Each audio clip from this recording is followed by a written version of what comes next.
Assalamualaikum warahmatullahi wabarakatuh. Salam, Om Swastiastu, Namo Buddhaya, Salam Kebajikan dan Salam Sejahtera untuk kita semua. Pada kesempatan kali ini, saya akan menjelaskan tentang topik 8 yaitu MUE Fuel System Engine. Dalam kesempatan kali ini kita akan membahas beberapa agenda, yaitu pertama pengenalan, kedua pendahuluan, yang ketiga ada identifikasi komponen MUE Fuel System, yang keempat ada kelebihan dan kekurangan apa aja sih yang ada pada fuel system ini, dan yang terakhir ada penyetelan pada sistem MUE. Masuk ke agenda pertama. Sebelum saya mulai, izinkan saya memperkenalkan diri terlebih dahulu. Perkenalkan, nama saya Aditya Rian Pratama, NIM B030321020025 dari kelas 3B Teknik Alat Berat. Masuk ke agenda berikutnya yaitu pendahuluan.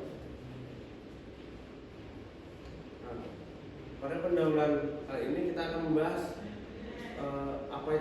apa sih pengertian dari MUE Fuel System itu. MUE Fuel System atau biasa yang kita sebut dengan Mechanical Actuated Unit Injector. Sistem ini sangat terpadu dengan menghilangkan high pressure fuel line di bagian luar, dan yang terpenting memberikan pengaturan yang sangat baik dari timing injeksi pada semua kondisi beban, memberikan respon yang cepat terhadap beban dan konsumsi fuel yang hemat. Sebagai tambahan, sistem ini memungkinkan tekanan injeksi yang sangat tinggi dan waktu injeksi yang singkat.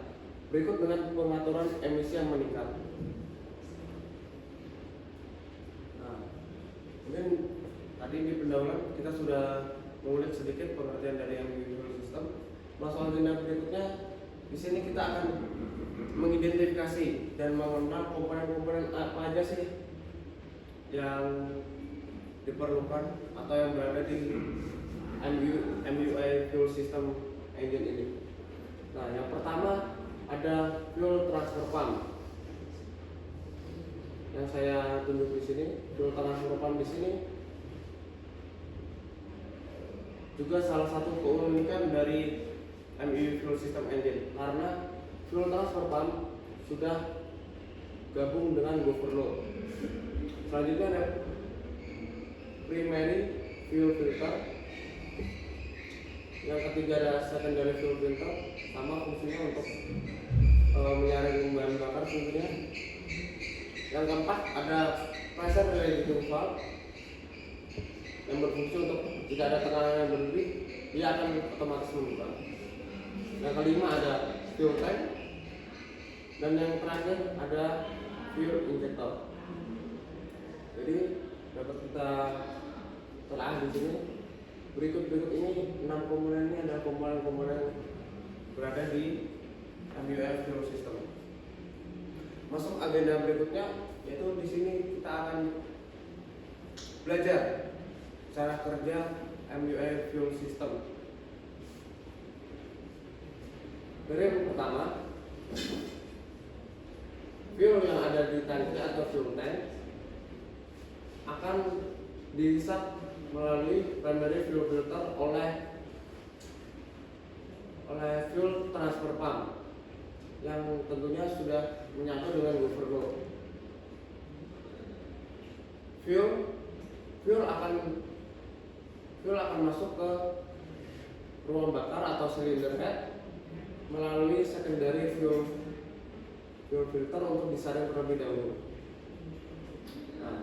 Nah, saat fuel atau bahan bakar lebih besar dari range yang diinginkan pada pressure dari valve, maka dia akan otomatis terbuka. Nah, ini pressure dari valve otomatis terbuka. Jika ada tekanan lebih dari sini, dia akan otomatis terbuka. Nah, pressure dari valve sendiri pada posisi normal dia akan menutup. Jika ada tekanan yang berlebih, dia akan mendorong, kemudian bahan bakar yang berlebih atau pressure yang berlebih akan kembali lagi ke ruang bakar. Nah, berikut sedikit mengulik cara kerja dari MUI fuel system. Semua dapat mengerti. Masuk agenda berikutnya, tentu saja dalam suatu sistem pasti ada suatu kelebihan maupun kekurangan dari suatu sistem tersebut. Di sini kita akan mengenal sistem bahan bakar mechanical actuated unit injektor ini atau MUI memiliki keunggulan, yaitu di sini saya jabarkan menjadi dua, yaitu yang pertama, saluran bertekanan tinggi tidak dipergunakan lagi sehingga tekanan penginjeksian atau injection pressure dapat ditingkatkan menjadi 23.000 PSI. Jika dibandingkan dengan pump dan land fuel system yang hanya 17.000 PSI. Yang kedua, fuel injection pump dan injektor tergabung dalam satu unit pada masing-masing silinder sehingga konstruksinya lebih sederhana. Berikut tadi kita sudah mengulik kelebihan yang ada pada MUI fuel system. Selanjutnya di sini saya memperkenalkan tahu tentang di samping keunggulannya, sistem ini juga memiliki keterbatasan atau kekurangan. Yang diantara lain, pertama itu tidak adanya timing advance sebagai pengontrol waktu penginjection timing. Jadi MUI fuel system ini kekurangannya tidak ada timing atau pengontrol waktu penginjeksian, tapi tetap menggunakan buffer load. Nah, yang kedua ini sudah dijelaskan juga, walaupun injektor digerakkan secara mekanis oleh rocker arm, tapi untuk mengatur jumlah bahan bakar yang disemprotkan masih dikontrol oleh hydra mechanical buffer load. Itu mungkin sedikit banyaknya dari kelebihan dan kekurangan atau keterbatasan dari sistem MUI fuel system. Masuk agenda terakhir, yaitu kita akan mengenal di topik 8 ini kita akan lebih mengenal cara penyetelan apa aja sih yang digunakan pada MUI fuel system. Yaitu ada terbagi tiga teman-teman. Yang pertama ada synchronizing injector, yang kedua ada fuel setting, dan yang ketiga ada injektor plunger timer. Di sini kita akan menulis sedikit penjabaran dari tiga pernyataan tersebut. Nah, jadi yang pertama ada synchronizing injector.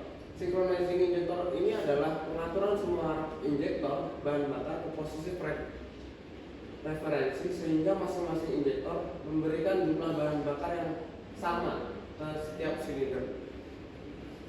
Ini dilakukan dengan menyetel setiap rak injektor bahan bakar ke posisi yang sama. Posisi sementara linkage kontrol dalam posisi tetap. Selanjutnya ada fuel, mungkin ada sedikit salah tulisan, ada fuel setting. Fuel setting di sini adalah penyetelan fuel setting screw ke posisi tertentu dengan referensi ke rak nomor 1 atau silinder yang nomor 1. Fuel setting screw membatasi power output engine dengan menyetel pergerakan maksimum dari semua rak injektor untuk mengatur aliran fuel maksimal. Sebelum fuel setting diperiksa, injektor harus sudah dilakukan synchronizing dulu dengan benar, seperti menggunakan synchronizing yang sudah saya jelaskan di poin sebelumnya. Nah, dan yang terakhir di sini ada fuel injection timing. Fuel injection timing itu adalah suatu standar yang memungkinkan untuk menyetel semua unit injektor ke posisi vertikal. Nah, jadi fuel injection timing ini yang digunakan posisinya yaitu vertikal. Yang sama saat crankshaft dan injektor berada di posisi base circle sehingga permulaan injeksi di tiap ruang bakar berada di nilai derajat crankshaft tertentu sebelum top center. Fuel timingnya sendiri ditentukan dalam nilai milimeter. Fuel injection timing adalah standar yang memungkinkan untuk injektor ke posisi vertikal yang sama tentunya dengan loop crankshaft injektor berada di base center, sehingga permulaan injeksi di tiap ruang bakar berada di nilai derajat crankshaft tertentu sebelum top center. Di sini juga sangat ditekankan lagi, fuel time ditentukan dalam nilai milimeter. Nah, mungkin masuk ke terakhir, itu sedikit kesimpulan dari materi topik 8 di sini. Kita di sini belajar tentang mengenal apa sih itu sistem MBA fuel system, lalu kita mengidentifikasi komponen-komponen apa saja yang di dalam sistem tersebut, dan membahas juga tentunya kelebihan dari dan kekurangan dari suatu sistem. Dan yang terakhir, penyetelan yang digunakan dalam sistem tersebut. Mungkin sebelum saya tutup, saya membaca sebuah mengutip sebuah quotes atau kata-kata motivasi. Dirilah pribadi yang menantang di masa depan, bukan pengecut yang terjebak di zona nyaman. Saya Aditya dan Pratama pamit undur diri. Jika ada salah, hilaf atau mohon maaf. Wassalamualaikum warahmatullahi wabarakatuh.